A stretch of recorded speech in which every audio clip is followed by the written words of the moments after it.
इकडे ह्यांचा दर्गा आहे, समोर जो दर्गा आहे ठीक आहे, हा सेंटर पॉइंट आहे किल्ल्याचा. आता आपण कसं फिरणार ते सांगतो. या दर्ग्याने एक स्ट्रेट वाट जाते, ती कोकण दरवाजाकडे जाते. सहसा लोकांना कोकण दरवाजा हा सगळा भाग माहिती नाही, कारण किल्ल्यावरती येणारा फक्त दर्ग्यापुरतीच मर्यादित आहे. तर आपण पहिल्या टप्प्यामध्ये कोकण दरवाजा हा परिसर करतोय आणि दुसऱ्या टप्प्यामध्ये आपण हनुमानाच्या दिशेने जायचं आहे. आणि ते तर याच्या दुप्पट ते चालणं आहे. हे कमी वाटतंय अंतरामुळे, पण त्या बाजूला जास्त जायचं आहे. त्यामुळे हे सगळं करत असताना हा पार करून ही दरी पार करून आपला माचाळ गाठायचं आहे, हे पण विसरून चालणार नाही. पण थोडंसं आता इथे चालत असताना सगळं छान छान ऐतिहासिक वास्तू दिसेल, त्यामुळे थोडंसं फक्त फोटोवरती मर्यादित ठेवत पुढे जायचं. येताना मग आपण ते सगळं विशाळगड दर्शन करणार आहे. आजचा टार्गेट आहे की माचाळसारखा किल्ला जो खऱ्या अर्थाने 14व्या-13व्या शतकामध्ये अस्तित्वात होता, जिथे आता किल्ला म्हणून काही शिल्लक नाही, फक्त तिकडे जी ऋषीमुनींची गुहा आहे ती आपल्याला बघायची, कारण तिकडे भगवान श्रीकृष्णाचे संदर्भ आहेत. आणि एकदा म्हणजे आपल्या दुर्ग यादीमध्ये एक नवीन किल्ला या निमित्ताने ॲड करण्याची आपल्याला संधी आहे. तर आपण माचाळ किल्ल्याकडे जाणार आहोत. पुन्हा नंतर रस्त्याने जाताना जे काही मॉन्युमेंट ते येताना आपण अगदी दिलखुलासपणे पाहणार आहोत. आपण देवापासून सुरुवात करायला पाहिजे. त्यामुळे आपण ज्या राम मंदिरात काल बैठक पहिली केली, तर त्या राम मंदिराचा इतिहास करूया.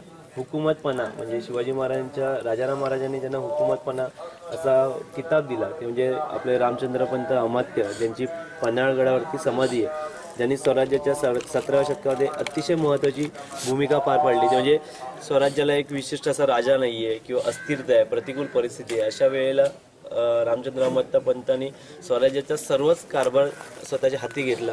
म्हणजे बरेच वेळा संभाजीराजांच्या मृत्यूनंतर, शिवाजीराजांच्या मृत्यूनंतर कोणाच्या नेतृत्वाखाली लढावं हा एक प्रश्न निर्माण होता. राजाराम महाराज जरी अस्तित्वात असले किंवा सोबत असले तरी ते आज जिंजीला आहेत, आज सगळ्या धावपळीमध्ये वेगळे म्हणजे महाराष्ट्राच्या बाहेर राहून हे सगळी राजकारणाचे खेळ खेळत होते. असं असताना रामचंद्र अमात्यांनी एक वेगळा आधार घेतला, तो म्हणजे खुद्द प्रभू रामचंद्राचा. 17व्या शतकाच्या उत्तरार्धात किंवा मध्यात त्यांनी हे मंदिर उभारलं.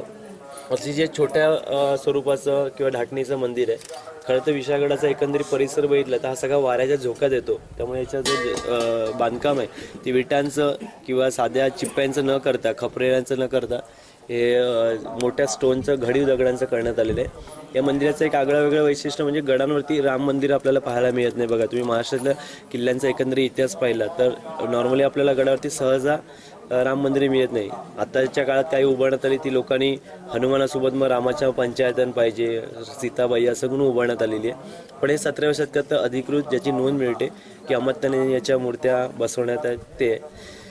या मंदिरातलं एक वैशिष्ट्य म्हणजे त्या मंदिरात मूर्त्यांच्या समोर ताक आहेत देवाचे. खरं तर महाराष्ट्रातल्या मोस्ट ऑफ द देवळामधले जे ताक आहेत ते ब्रिटिश काळामध्ये लोकांनी चांदीचे होते, सोन्याचे होते म्हणून लंपास केलेत. देवकृपेने या मंदिरातल्या मूर्त्या, मूळ मूर्त्या आणि त्या देवाचे ताक आजही चांगले आहेत. त्यामुळे ताक ही परंपरा काय असते, तर देवाचा मूळ जो चेहरा असतो एक तर त्या चेहऱ्याचा छाप काढला जातो किंवा पूर्ण मूर्तीचा एक ताक तयार केला जातो. आणि तोच पालखीमध्ये जेव्हा देवाची एक ठराविक पौर्णिमेला वगैरे वगैरे ज्या ठरवलेल्या तारखा असतात त्यावेळेला ते ताक पालखीमध्ये ठेवले जातात. मूर्त्यांचं मूळ स्थान कधी बदललं जात नाही. तर अशा प्रकारे ताक ही परंपरा पण आपण विसरून चालणार नाही. अशा बऱ्याच परंपरांबद्दल आपण बोलणार आहोत.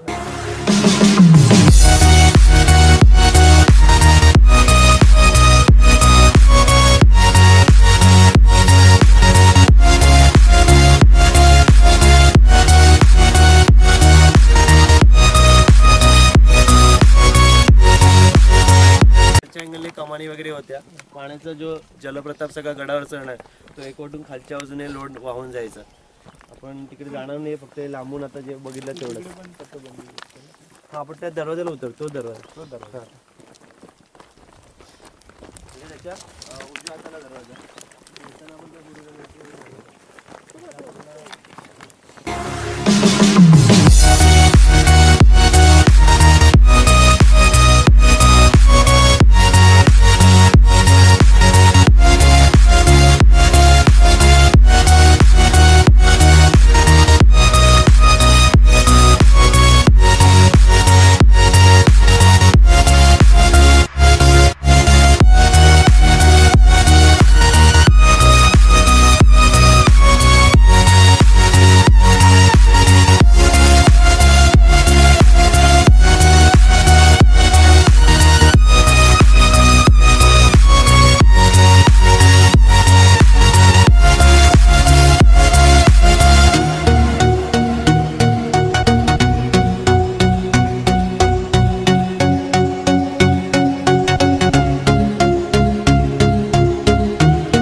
काळा दरवाजा उतरेल आता, तर तिकडून शिरायला संधी होती, त्यामुळे त्यांनी इकडे बांधकाम सर्वात जास्त केलं आहे. सर्वात जास्त युद्धाचे सगळे प्रसंग याच बाजूने झालेले, औरंगजेबाचे असू दे, कुठले यादव काळातले असू दे, सगळे या तटबंदीनेच सगळं सहन केले. त्या बाजूने विशाळगड 3000 फूट खाडीमध्ये उचलून याची ताकद कोणाचीच नाही, कोणत्याच राज्यकर्त्यामध्ये नव्हती. त्या बाजूने जिथून पूर्वेकडून आपण पश्चिमेला आहोत बरोबर, स्वतःचे पाईक आहोत. म्हणजे आपल्याला स्वतःची ओळख करून द्यायची असेल तर आपण म्हणतो मावळा आहे, नाही मावळा ही खूप मोठी पोस्ट आहे. तर आपण पाईक आहोत. 10 पाईकांवरती एक नाईक असतो, 10 नाईकांवरती एक सरदार असतो, सरदारावरती पंचहजारी असतो, पंचहजारीवरती जुमलेदार असतो.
कितवी पिढी तुमची आता साधारण तिसरी चौथी चौथी पाचवी होईल. चौथी पाचवी. काय कशावरती चालतं शेती आणि शेती भात शेती आणि नाचणी आणि हे काय म्हणतात त्याला आपलं गुराढोरापैकी काय नाही काय म्हणजे याचं मेंढीचं काढतात का मेंढी वगैरे मेंढ्या आहेत आता कमी केलं पावसामुळे नुकसान जातात ना. इथे रोग कुठला येतो साधारण रोग काय हे कवा कवा हे लाग बेग येतो आता पाय लाग. अच्छा आणि शेती गेली आहे का कधी अशी गेले होते गेल्या वर्षी गेले होते यंदा आहे जरा नीट आहे. तुम्हाला म्हणजे विचारतो की आम्हाला ती माहिती खूप उपयोगी पडते. तुम्ही याला माचाळ म्हणतात का माचाळ तर इथे किल्ला म्हणून कोणी येतं का किल्ला बघायला लोक आता हे जत्रेसाठी येतात जत्रेसाठी बाकी किल्ला म्हणून कोणी नाही. नाही. Okay okay. ऋषी मुनींची जत्रा करतात तुम्ही हा जगात कधी करता महाशिवरात्री एकादशी बस तेवढ्या एकादशी आणि महाशिवरात्री पालखी निघते पालखी हे आमचे गावचे जाते हो. कुठली हनुमानाची नाही ना हनुमानचं नाही कुठली देव बहिरी देव आहे बहिरी देवाला मग तुम्ही त्याचा तांदळा ठेवलाय का. अच्छा तांदळाला काय डोळे लावलेत का देवाला का मूर्तीच बसवली. ठीक ठीक. पाण्याचं कसं काय पाणी कसं मॅनेज करतात. पाणी नदी आहे नदीवरतीच चाललंय आणि मग कोरडी पडली का विहीर आहे विहिरी किती खोल आहे विहिरी साधारण काय घेतलाय किती पुरुष खाली तरी 10 पुरुष खाली म्हणजे जुनी आहे. चलो काका धन्यवाद धन्यवाद धन्यवाद.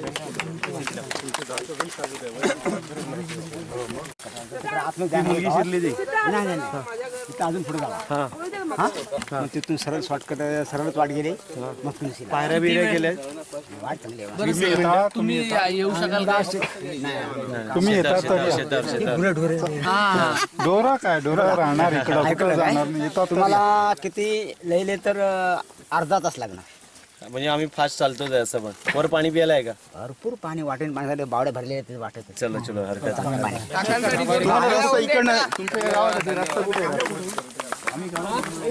उपसरपंच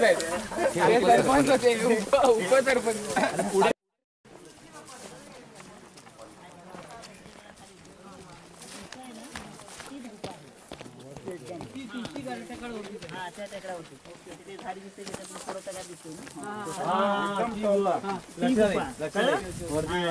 जायचं कसं इकडनं सरळ जाऊ शकतो का सरळ आता इथून ही काय वाट असणार आहे ही मोठी झाड इथे समोर ही समोरची तिकडनं उजवीकडे जायचं हा त्या झाडांच्या खालूनच जायचं आहे सरळ ती एवढीशीच वाट आहे.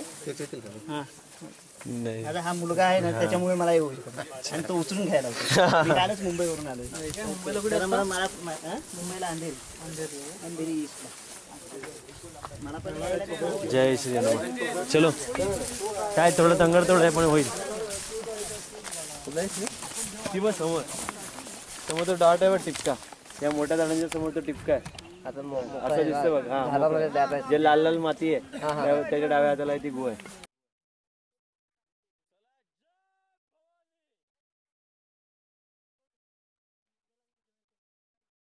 आम्ही आता माचाळ किल्ल्यावरती कूच केलेला आहे. माचाळ किल्ल्याचा विस्तार मोठा आहे. या किल्ल्याचं एक आगळं वैशिष्ट्य म्हणजे किल्ला विशागडापेक्षा हाईटने पण उंच आहे आणि विस्तारही मोठा आहे या किल्ल्याचा.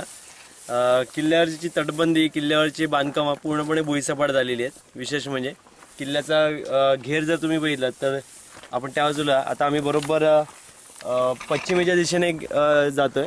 आम्ही सकाळी पूर्वेने विशागडाचा दरवाजा चढून आलो तर हा सगळा विस्ताराचा भाग आहे.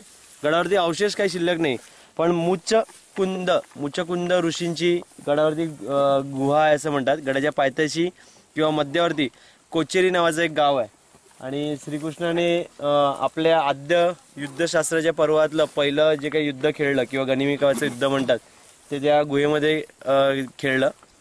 गडावरती फारसं लोकवस्ती नाहीये. गडावरती कुठलेही प्रदूषण फारसं दिसत नाही कचरा दिसत नाही विशेष म्हणजे या गडावरती. आणि एक नव्याने शिवशौर्य अंतर्गत हा पहिल्यांदा एक नव्या किल्ल्याकडे आम्ही कूच करतोय. लवकरच आम्ही त्या युद्धशास्त्राला प्रमाण पडलेल्या एका सुंदरशा गुहेचं आम्ही दर्शन घेणार आहोत. साधारणपणे 1470 नंतर आदिलशहाकडे हा किल्ला होता. 1470 नंतर हा किल्ला संपूर्णपणे बेवसाहू पडला. बेवसाहू म्हणजे इथे वसाहत न राहिली प्रदीर्घ काळ न राहिली. शिवकाळात पण या किल्ल्यामध्ये वसाहत नव्हती. याचं कारण आहे की एकतर किल्ल्याचा प्रचंड विस्तार आणि किल्ल्यावरती जर शिबंदी राखायचं झालं तर ते काही म्हणजे शक्यच नाहीये. आणि शिवाजी महाराजांनी याला एक माचावरती आपलं शासन राहावं म्हणून एक आयडिया अशी केली की विशाळगडाच्या दिशेने याला मोठे मोठे बुरुज बांधून घेतले. त्यालाच आपण काळ दरवाजा किंवा कोकण दरवाजा असं म्हणतो. आज्ञापत्रात म्हटल्याप्रमाणे जसं एखाद्या गडाच्या समीप दुसरा डोंगर असला तर एकतर तो सुरुंगाने पाडून तो तोफेच्या आहारी आणायचा असतो किंवा मग त्याच किल्ल्यावरती मोठी बांधकामं करून ते दोन्ही किल्ल्यावरती शासन ठेवलं जायचं. तर असा इतिहासातून हरवलेला आणि आपल्या गिरीमित्रांच्या पर्वातून हरवलेला एक सुंदर किल्ला म्हणजे माचाळ किल्ला.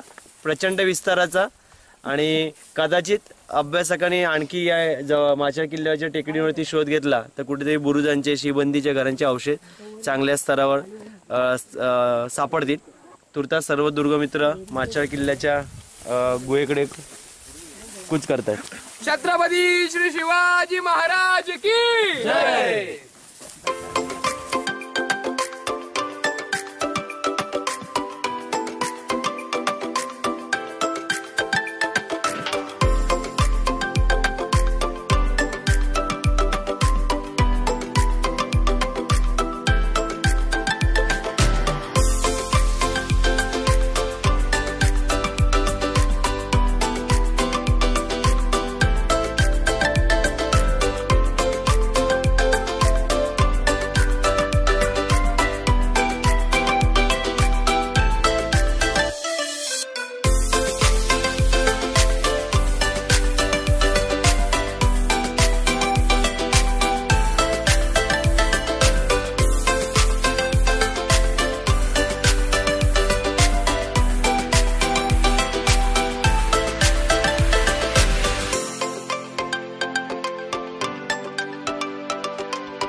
आपण पहाटे साधारणपणे एक 8 वाजता सुरुवात केली आणि आता एक 10-10:15च्या सुमारास म्हणजे साधारण 2 तासाचे ट्रॅक करून आपण माचाळ दुर्गावरती आलोय. उपलब्ध साधनानुसार जी माहिती आहे ती वाचतो मी. माचाळ दुर्ग विशाळगडाचा कोकण दरवाजा उतरून चिंचोळ्या खिंडीने वर चढून गेल्यावर माचाळचा परिसर सुरू होतो. खरे तर माचाळ हा विशाळगडाचा जोडदुर्गच होय. 14व्या शतकात या ठिकाणी जुजवी संरक्षणासह किल्ला होता. पण शिवकाळात मात्र माचाळ हा डोंगर ओस बेवसाऊ बनला होता.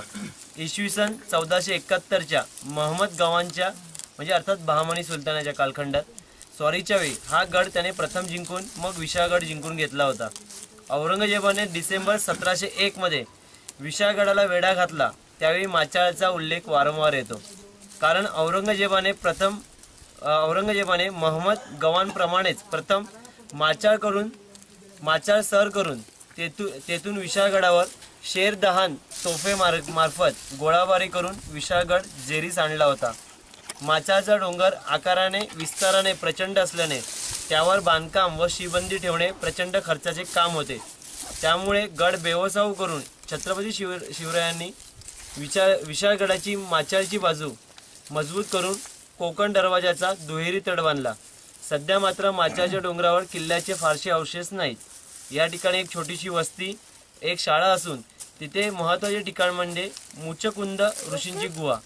पुराण काळातील मुचकुंद ऋषीचे वास्तव्य याच गुहेत होते व या ठिकाणी कृष्णाने कालयवन या राक्षसाला फसवून मुचकुंद ऋषीकडून मारले होते. शत्रू सैन्याची व्यर्थ कत्तल न करता फक्त उद्दिष्ट तेवढे साधावे ही गनिमी कावा युद्ध पद्धती भगवान श्रीकृष्णांनी या घटनेतून भारतवर्षाला शिकवली. हे महाराष्ट्रातील आद्य गनिमी काव्याचे युद्ध म्हणून ओळखण्यात येते. विशाळगडाच्या कोकणी दरवाजातून ही गुहा पाहून परत गडावर येण्यासाठी साधारणपणे 3 तास लागतात. माचाळचे लोक दररोज विशाळगडावर कामधंद्यासाठी येत जात असतात. ही वाट चांगली मळलेली असून वाटेवली जंगल ही हिरवेगार आहे त्यामुळे फारसा कंटाळा येत नाही. आपण त्या गुहेच्या अगदी तोंडाशी बसलेलं एक लहानसा व्हिडिओ आहे या बाबतीत, तो आपण आतमध्ये जाऊन ऐकणार आहे. चप्पल काढायची, शांतता बाळगायची. भगवान श्रीकृष्णाच्या पदस्पर्शाने मुचकुंद ऋषीच्या तपश्चर्याने पावन झालेली गुंफा आहे. कथेबद्दल थोडक्यात सांगतो. आपण आता आतमध्ये व्हिडिओ गेला पाहणारच ते 4 मिनिटात. काय थोडक्यात कालयवन या राक्षसाने सगळ्यांना त्रास दिला होता. म्हणजे ऋषीमुनी असू दे किंवा देवलोक असू दे. त्रेतायुगामध्ये किंवा पुराण कालखंडामध्ये जे मुचकुंद ऋषी झाले त्यांनी देवाला संपूर्णपणे या देवांवरती जे राक्षसांचे आक्रमण व्हायचे त्यासाठी खूप मदत केली. कालांतराने देवाचा त्याच्यामध्ये कुठेतरी विजय झाला. अगदी थोडक्यात मी सांगतो या गोष्टी. त्याच्यामध्ये मग त्यांनी सांगितलं की ऋषीमुनी तुम्ही आता आराम करायची आवश्यकता आहे, थोडे काळ शांतता पाळा. ते म्हणाले की मी हे सगळं जे काय करतो शेवटी माणूस मोक्षप्राप्तीसाठी करतो. तेव्हा की तुम्हाला मोक्ष मी मिळवून देणार नाही, तुम्ही एवढं सगळं करून मोक्ष देणार नाही, पण तुम्ही एक निद्रा अवस्थेमध्ये जा. ते म्हणजे निद्रा अवस्थेत गेलं तरी पण कोण ना कोण त्रास देतच. ते म्हणाले नाही, तुम्हाला जर निद्रा अवस्थेतून कोणी उठायचा प्रयत्न केला तर तुमच्या डोळ्यातून ज्वाळा निघून थेट त्याची राख होऊन जाईल. श्रीकृष्णाला ही गोष्ट नंतरच्या युगामध्ये माहिती होती